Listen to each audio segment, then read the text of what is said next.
টালিগঞ্জের বিখ্যাত এক অভিনেতা যিশু সেনগুপ্ত বাংলা সিনেমার গণ্ডি ছাড়িয়ে যিনি নিজের জাত চিনিয়েছেন বলিউডেও। শুধু এই দুই ইন্ডাস্ট্রি নয়, অভিনয় করে সুনাম কুড়িয়েছেন সাউথ ইন্ডিয়ান সিনেমাতেও। বিশেষ করে বিগত কয়েক বছরে নিজের অভিনয় দক্ষতায় তিনি মুগ্ধ করেছেন দক্ষিণী সিনেমার ভক্তদের। আসল নাম বিশ্বরূপ সেনগুপ্ত হলেও ডাকনাম যিশু হিসেবে অধিক পরিচিত তিনি, যদিও যিশু প্রধানত একজন ক্রিকেটার ছিলেন। কিছু সাব জুনিয়র খেলায় বাংলার প্রতিনিধিত্ব করেছেন, কিন্তু বাংলা চলচ্চিত্রে তার আগ্রহ ছিল অনেক। তাই অভিনয়ে ক্যারিয়ার করার চেষ্টা শুরু করেন। হাতেখড়ি হয় টিভি সিরিয়ালের মাধ্যমে। এরপর আসেন টালিগঞ্জে। শুরুতে ব্যর্থ হলেও একসময় বাংলা ইন্ডাস্ট্রিতে নিয়মিত কাজ পেতে ও করতে থাকেন তিনি। কিছু উল্লেখযোগ্য কাজেও সাফল্য পেয়েছেন হিন্দি সিনেমাতেও, যার মধ্যে বরফি, পিকু, মণিকর্ণিকার নাম নিতেই হবে। সিনেমার পাশাপাশি সারেগামাপা, ডান্স বাংলা ডান্স ইত্যাদি নানা রিয়েলিটি শোতে তিনি কাজ করেছেন। নানাভাবে আলোচনায় থেকেছেন গত 2 যুগ ধরে। তবে গত কয়েক বছরে তার যেন নতুন করে উত্থান হয়েছে। অভিনয় দক্ষতার ছাপ রাখছেন ভারতের সব ইন্ডাস্ট্রিতে,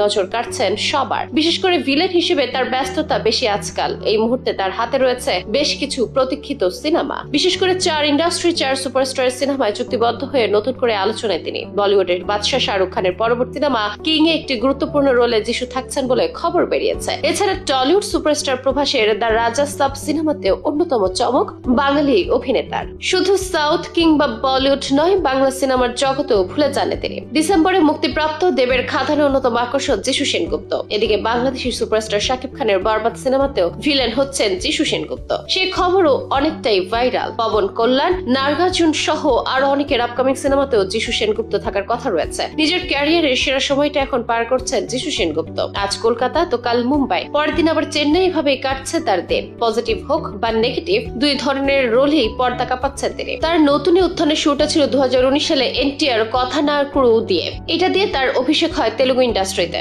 ছোটখাটো চরিত্রে নজর কাড়ে সবার। এটার পর 2020 সালে অশ্বত্থামা ও ভীষ্মা দিয়ে সাউথে খ্যাতি পান তিনি। বিশেষ করে তেলুগু ইন্ডাস্ট্রিতে তার নাম ডাক ছড়িয়ে পড়ে। নতুন নতুন কাজের অফার আসতে থাকে। 2021 সালে নজর কাড়েন মায়েস্ট্রো শ্যাম সিংহ রয় দিয়ে। এভাবেই তিনি নিয়মিত হয়ে যান তেলুগু ইন্ডাস্ট্রিতে। তার অভিনয় দক্ষতা নজর কেড়ে নেয় সবার। বিশেষ করে ভিলেন হিসেবে খ্যাতি অর্জন করেন সাউথ সিনেমায়। 2022 সালে বিপুল জনপ্রিয়তা পাওয়া সীতারামমেও সীতা অর্থাৎ মৃণাল ঠাকুরের ভাইয়ের চরিত্রে দেখা যায় যিশুকে। এভাবে ধীরে ধীরে হয়ে ওঠেন সাউথ ইন্ডিয়ান সিনেমার চেনা মুখ। আর এখন সাউথ তো বটেই, ভারতীয় প্রায় সব ইন্ডাস্ট্রিতেই তার দাপট।